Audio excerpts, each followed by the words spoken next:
up, kings and queens? Y'all, what's up? I'm back. I'm here. Welcome to my YouTube channel. If you're new, welcome. Go ahead and subscribe if you have not already. To my family, welcome back to this channel. I'm gonna jump right into it, y'all. So I was thinking it was a good idea to tell y'all my experience with working in a hospital currently and my experience in working home health. I will compare the two, but I will also give the pros and cons of each that I have found personally through my experience in working in both fields. The position itself is CNA. So a lot of times they go by CNA. You can call it CNA stands for Certified Nursing Assistant. I'm not gonna go into too much about CNA, but so yes, a lot of people call it CNA, or you can call it patient care tech, PCT. Some people call it just nurse tech. Some people say nurse aide, patient care attendant.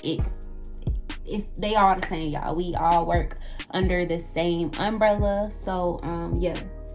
So I will start with my home health experience, the differences and the similarities between that and the hospital. So originally in 2017, at the end of the year, I did start working for a home health care agency, but I did not have a CNA license. I didn't even have a CPR. Prior to applying to this particular job, I took that opportunity because it was more like, all right, I got to start building my experience for my nursing career, you know what I'm saying? So I did not have any experience going into this field. That was going to be my step one. I was going to apply to these jobs and we're going to try home health first. So I did that, and when I got hired, I had to take a test. I cannot remember the name of the test, but it was 100 questions. It was general questions, stuff you would know about people.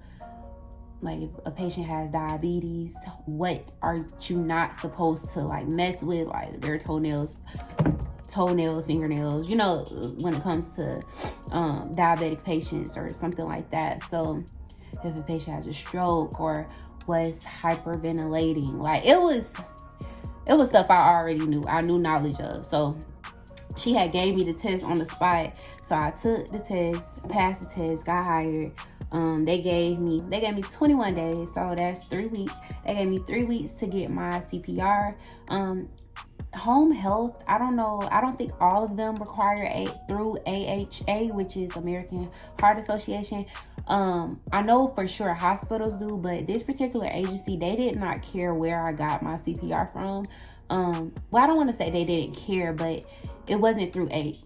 It had to be certified, but it wasn't through AHA. So I got that, started working. I will say with home health, you do more driving, to and from the patient's house. So on set, I would receive a care plan of the patient I would be taking care of, and I was part-time, so I was not full-time. Full-time people would literally go to the patient's house from maybe Monday through Friday or Monday, Wednesday, Friday. It depends on the patient's needs and what they need during the week or whatever. So, and particularly, I only had 2 patients I would go to during the week, and I would have an extra patient I would go to every other weekend. So this particular agency, I didn't have to go every weekend, but I did pick up shifts to fill in for people on the weekend. So it was I was working every weekend, but you do not have to do that. Because this is home health, you can be in a wide range of locations. So you can literally be sitting for a patient that's in a nursing home. You could be with a patient in an assisted living complex. You could be with a patient even in hospice. You could be with a patient in their home. You could be with a patient that's living with someone else in that other person's home who has nothing to do with your job. So yeah, with home health, you will be in contact with a lot of different people depending on location. And sometimes the neighborhoods are not always the best. I'm gonna be real with y'all. So you have to be upfront. The home health care agencies I've ran across, they are very open with what you will and what you will not accept as far as taking care of others in their home. So keep those things into consideration. You clock in mobily. So, as in the hospital, you would definitely clock in, with a badge or your ID number. So that's totally different. You would clock in. When I worked there, I clocked in through my phone, and it would be a website. It not tracks my location, but it pins my location to make sure that it matches to my patient's location when I'm clocking in and out.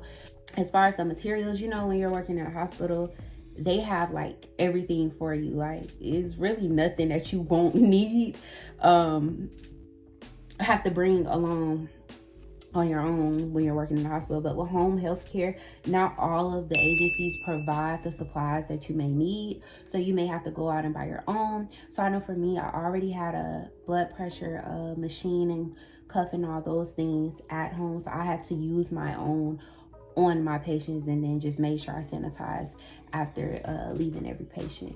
So things like that they do not give you. But I did get like a care sheet, because it's important to document everything that happens while you're there with your patient, whether it's assisting with medication, whether you're bathing them or assisting with bathing, anything hygienes, even if you have to run errands. So sometimes you may have to run errands for patients that cannot get up and go to the store and simply get the groceries they need and stuff. So with home health, you're helping them with everything. So you may have to run errands, you may have to assist them with medication, you may have to cook for them, do their laundry, a lot of other things. It's patient-centered care, where you're focused on that patient and that patient only. If that patient has family members that's in the home, you are not allowed, or you should not feel obligated, and you are not obligated to do any of the other family's work. Even if they ask you to, you politely tell them, I am only here to take care of such and such, and unfortunately I am not here to supply all of your needs. Don't say it exactly like that, but you guys get the hint. So just keep that in mind. You're only there for that patient and that patient only. With home health, is very flexible, because sometimes even though you're sitting, you're allowed to just talk to the patient after you're done with your task. Have conversation with them. For an example, if you see in your care plan a patient is suffering from depression or something that just makes them shut down and just not want to talk and stuff, you get to have that moment where you can encourage that patient. Hey, let's step outside, let's get some fresh air, or just talk to them, get them active, get them opening up to you in a way that makes them comfortable for you, because after all, you will be in their space, so you want to gain their trust. You get to work at your own pace. When it comes to home health, it's not so much like a fast-paced environment. As long as you get the things done from the time you clock in, time you clock out, you are good.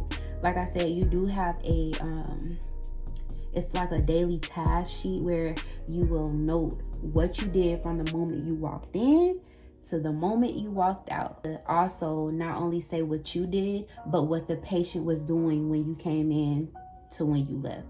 If the patient was asleep upon arrival, was the patient awake upon arrival? Was the patient upset today? How was the patient feelings today? Emotions. Were they sad? Were they angry? Did they have a loss of appetite? You gotta assess the patient as soon as you walk in and be able to document those things. And it will be totally up to you if you want to, note the things down on a daily sheet as you go, or you want to wait till you finish everything, then go back and do that. So it all depends. For my particular agency, I mailed in all my notes every single Sunday, because that was the beginning of a new week. So I had to make sure I mailed them Sunday so they could receive them by Wednesday. So yeah, the pay. So the pay can vary. It can be different. It depends on the agency. It depends if that agency will pay you based on the mileage. If you're driving to a house that's particularly out of that with whatever mileage that job has for your job office or whatever, it should be like between 15 and 20 mile range. But of course, sometimes we end up getting patients that's outside of our mile range. So some jobs offer that incentive to give you little extra to cover your gas when you're paying. It just depends. So I know my agency, they would even allow for people who did not have transportation to drive to their patients, they would provide Ubers and Lyfts to make sure they had a ride to work. So it depends. Every agency is different. Every agency has their own system, but just keep that in mind that it's a possible greater distance when you're working with home health versus a hospital. Working with different ages and things of that nature, you would know on spot. They will ask you, well, I don't know if every health agency do this, but for me, they did ask me what age range was I comfortable with working with, because even though I did home health care, they also did nanny and sitter positions. So I was open to all, and that's how I ended up taking the test that day, because she didn't know I was interested in doing home health care. So yeah, like I said, you got extra shifts to pick up. You gain in the trust of the patients. Oh, and it's always important if you're going to a patient's house, apartment, anywhere where you're not meeting a person at the entrance or office assistant or front desk assistant, doesn't matter. If you're not coming across that person, you have to go directly to that person's door. You need to, sometimes a patient is in a total state where they cannot even go to the door. You will literally just be given, the materials to be able to get to and from into their house, into their home, but you need to make sure that you're notifying them into their home. Say if a patient does not answer the door, you are to call your manager and let them notify them, hey, patient is not answering. It's been more than such and such, whatever time frame that particular agency gives to you to notify them if they do not answer. Now, a lot of times for me, I know when I received my care plan, I would have my patient's number, but then my patient's emergency contact numbers. Now, if my patient did not answer, then I was able to reach someone on the contact list, emergency contact list. And if they did not answer, then I would reach my manager, and my manager would handle it from there and tell me my next move. So communication is key when it comes to home health. You want to stay in touch with everyone that's involved. As far as recommending home health, it is definitely something I would say try if you're going towards the nursing career. Everybody may not be comfortable with being in others' space like that. So there are definitely sitter positions, but home health is something that you can start your experience with. It makes things easier along the way. Like I said, I did not have a CNA when I even got hired. I didn't get it till a year later when I was in my second semester. No, my sophomore year in college. That's when I got my CNA. So yeah, I was a freshman working home health and did not even have no experience in healthcare at all. But yeah, so that's all for home health. We're gonna switch over to the hospital where I'm currently at. So yeah, so at the hospital, it's a whole different ball game, y'all. I ain't gonna sugarcoat nothing, but it's a whole different ball game. I love the hospital, I really do. I do well in fast-paced environments. Now I know, like I said, the home health, you're on a slow and steady pace. Nobody's there rushing you like, hey, get this in, hey, get this in. Did you try this? Did you try that? Did the patient get this? Did they take their meds? Like, it's not a whole bunch of stuff going on. You set your own pace. You have your own system going on what's best for your patient, and that's that. When it comes to the hospital, you kind of got to be able to work, I don't want to say under pressure, but you need to be ready for any and everything. You need to be ready to work in a fast-paced environment because anything can happen at any moment with your patients. So as a CNA in a hospital, I have multiple patients at one time. So it's not just one patient I'm taking care of like I would in home health. I'm focused on one patient at one time. In the hospital, generally the floor has about 36 rooms per unit. Normal days would have 3 techs and, you know, we all get 12 patients. But if somebody call out, y'all already know how many patients we got. But when it's 2, or I pray it's never, it don't be a lot when it's one person on the floor, y'all. That's bad. But when it's 2 techs, usually the nurses, they also get primary care to to patients, which means they handle their vitals, they handle anything that the patient needs. The nurse is supposed to take primary care, full total care of that patient. So that just lifts the weight off, you know, having 2 techs handle 36 patients when it comes to assisting the nurses and doctors. Because as a CNA, your job is to assist the nurse because the nurse has to get done what the doctor needs. So just keep that in mind. Of course, you clocking in with the badge. You have a set uniform. Now, my home health, they did not care what scrubs, like color scrubs to wear and stuff like that. So that's not something that was major at the home health. As long as we were in scrubs, in the right shoes, that was that. So as far as piercings and stuff, neither job, hospital, nor home health cared about piercings. However, you don't want to have piercings that can really get snagged from patients accidentally or from you doing something that requires a lot of movement. So limit your piercings and limit your hairstyles. So I know home health, you can wear your hair any kind of way. You can also wear your hair any kind of way in the hospital.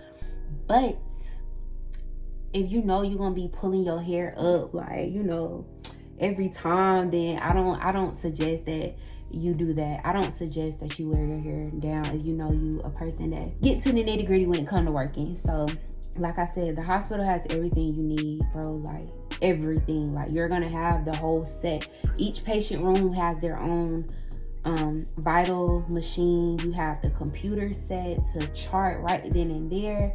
Sometimes you're not able to chart right then and there depending on if you're getting paged a lot. You get a tracker and a phone for your patients to reach you with. Yes, you have to get a phone, because if you don't get a phone, how will you know if your patients need you?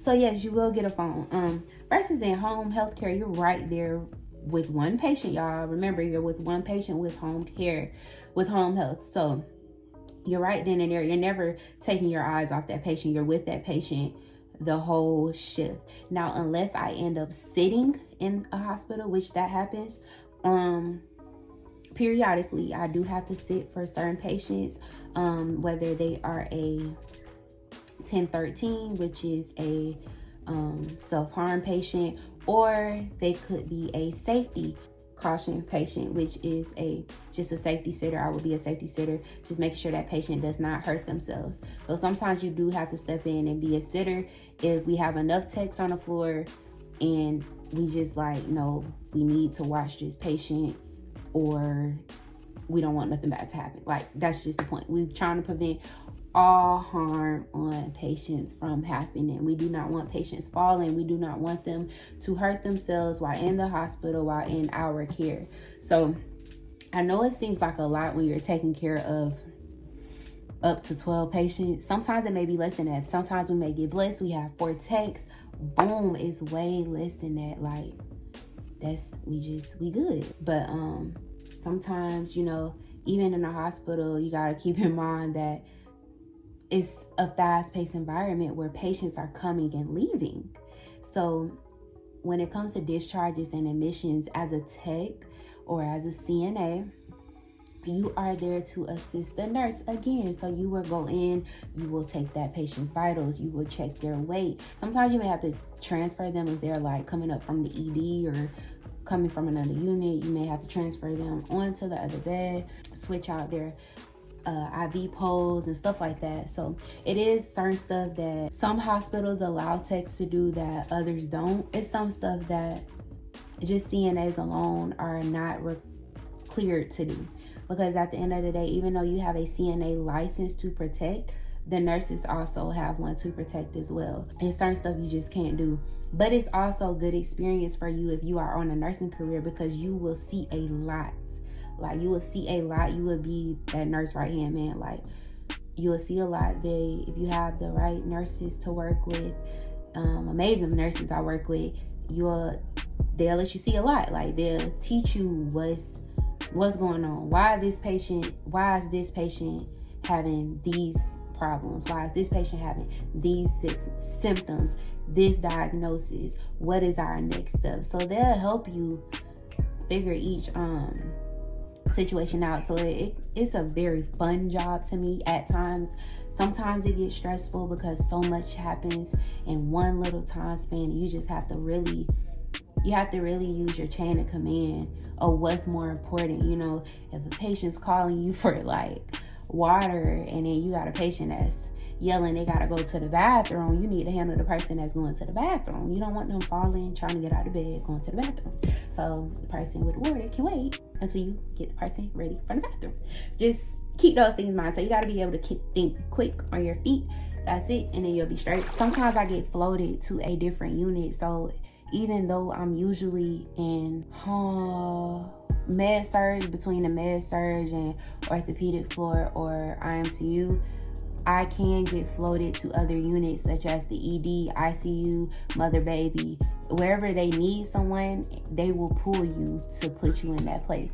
Because as a tech, you're certified to do all units. It does not matter where you got hired at, you still can be floated to that unit if they need you. You can even be a sitter on a different unit. It just depends, like I said, where they need you. Just like home health, you would, like I said, you do the laundry with home health and make their beds up if they, whatever. But every time a patient bathes in the hospital, you have to clean their linen. You have to get them the clean gown, all those things charted, such and such. They have to use CHG, it's just antimicrobial soap that helps fight off infections and bacteria while inside of the hospital facility. We also have what is called a unit secretary. So I also have that role. You have the opportunity to get cross-trained at my job. So I took the time to cross-train and do unit secretary, and basically you are, I guess you can say, the front desk assistant of that particular unit.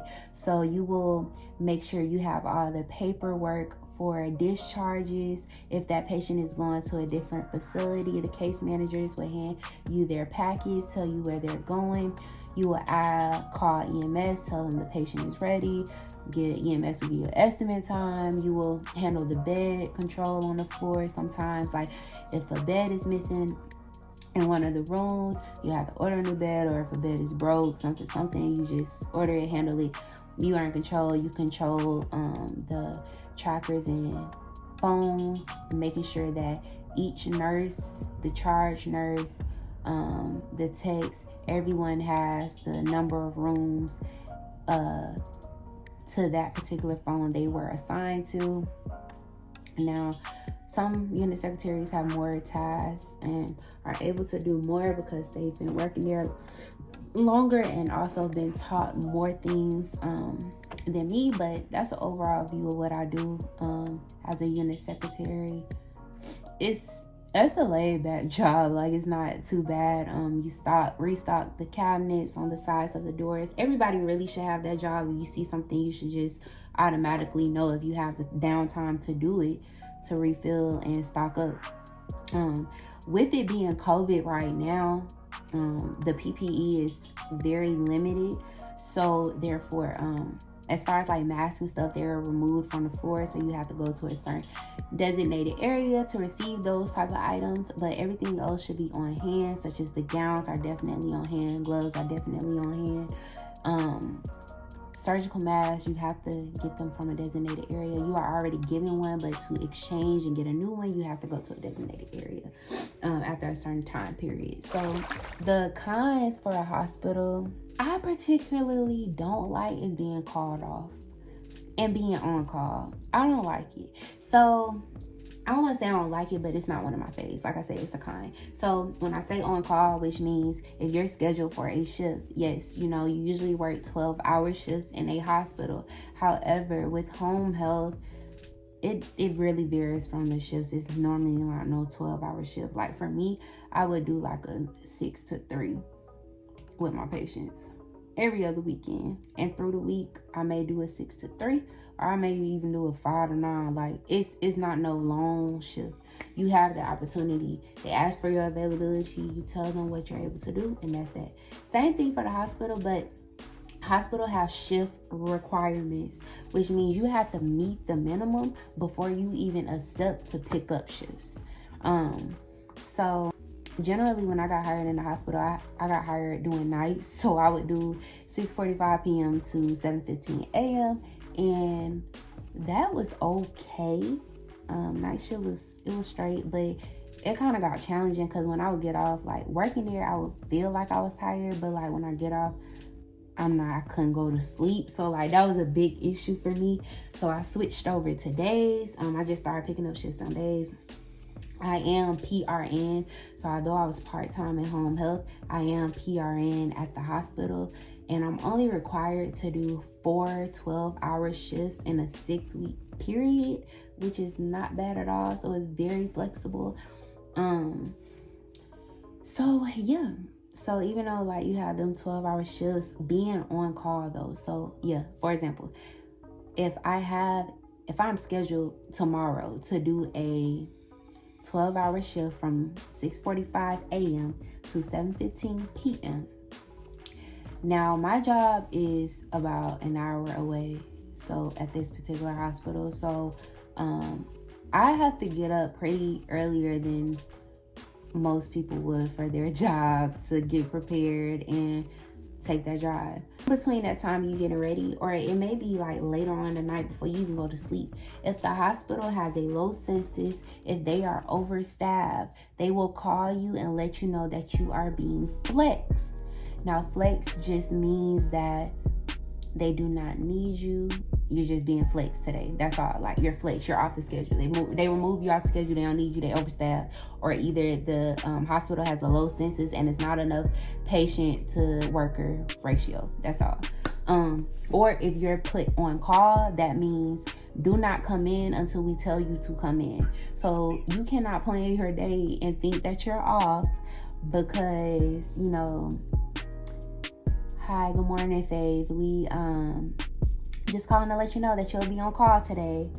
Okay, so from 7 a.m. to 7 p.m. I gotta be ready to go to work at any time. So if they call you at 3 p.m. to come in from 3 to 7, within your 7 a.m. to 7 p.m. shift, you gotta be able to be there within I wanna say an hour. But for me, that wasn't enough because, like, you know, I'm staying an hour away. So I'm just like, yo, can y'all give me like an hour and a half or 2 hours? So, but I just made sure I was prepared. Like one time, bro, I drove down there. I didn't even have to go to work. I was upset, but that was my fault. That's the only thing difference. Sometimes you may not have to go in for home health as well, but it won't be a big of a deal. I don't know. For me, it wasn't. Pay. They both did every 2 weeks, bi-weekly. Now I know like for my job as far as like the pay, it was generally, okay, so this one was probably more because, you know, I had more experience because of home health. So therefore my pay at the hospital was different. But you do not need experience to work at a hospital. It's certain positions that you can gain that experience from, and I'll do a video on that for you guys. But yeah, some hospitals I've came across, they do offer what they call incentives, however you pronounce it, incentives, which means they offer you an extra amount of money on top of what you make, because they need that extra help. So just imagine when the pandemic was happening, you know, we really needed a lot of people and was still short-staffed, still understaffed, because people did not want to come to work, did not want to catch this, you know, virus. So it was very, very real. It still is very, very real. Y'all stay safe, do what you need to do, wear your mask, please social distance. But yeah, so just keep those things in mind. Like, yeah, they do offer you extra money, but you got to be able to balance out, is it worth it? Do I have a family to go back to that may have a compromised immune system? But hospital, fast-paced environment, home health, on pace, on time. Yeah, I think I'm gonna wrap this video up for y'all. I hope y'all enjoy the information that I had to give out, bro. That was very informational. I wasn't expecting to go that long. But anyways, thank you guys for watching. Please subscribe and give this video a thumbs up, because I will be dropping way more content soon, you guys. Thank you guys for watching, and I'll see y'all on the next video.